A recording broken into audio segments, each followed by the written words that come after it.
بسم اللہ الرحمن الرحیم عن عبد اللہ رضی اللہ تعالی عنہ عن النبی صلی اللہ علیہ وسلم قال لیس منا من ضرب الخدود وشق الجیوب ودعا بدعوى الجاہلیہ، رواہ البخاری۔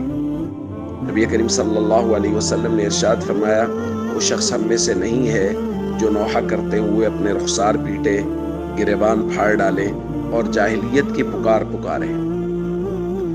دوستو، دین اسلام ایک مکمل ضابطۂ حیات ہے جس میں ہر وقت کے احکامات بیان کیے گئے ہیں۔ کسی بھی صدمہ کے وقت یا کوئی پیارا دل کے بہت قریب اگر وہ دنیا سے چلا جائے تو اس وقت کے احکام، اس وقت کی ہدایات بھی نبی کریم صلی اللہ علیہ وسلم نے ارشاد فرمائی ہیں۔ جہاں تک تو دل کے غمگین ہونے کا، آنکھوں سے آنسو جاری ہونے کا تعلق ہے تو کل اس کی تفصیل بیان کر دی گئی ہے کہ وہ بالکل جائز ہے، لیکن کچھ امور ایسے ہیں کہ اس وقت ان سے منع کیا گیا ہے۔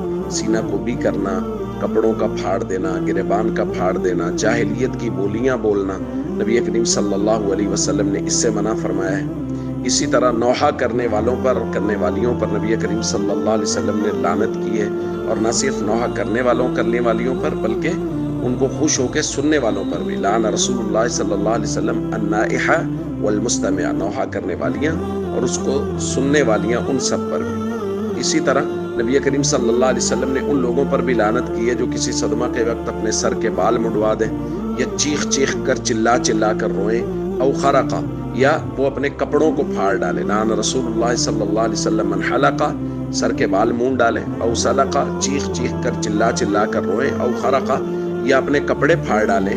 ان سے بھی نبی کریم صلی اللہ علیہ وسلم نے نہ صرف منع کیا بلکہ ایسے لوگوں پر لعنت فرمائی ہے۔ اس لیے ہم سب کو چاہیے صدمہ کے وقت، کسی بھی مشکل میں جب ہم ہوں یا کوئی پیارا دنیا سے چلا گیا ہے تو صبر کا دامن تھامیں۔ باقی اگر آنکھوں سے آنسو جاری ہیں، دل غمگین ہے، تو اس کی بات کی جا چکی ہے کہ اس کی نہ صرف اجازت دی گئی ہے بلکہ نبی کریم صلی اللہ علیہ وسلم سے بھی منقول ہے کہ مختلف صحابہ کرام کی وفات کے موقع پر آپ صلی اللہ علیہ وسلم نہ صرف رنجیدہ ہوئے بلکہ آپ کی مبارک آنکھوں سے آنسو بھی جاری ہوئے۔ السلام علیکم ورحمۃ اللہ وبرکاتہ۔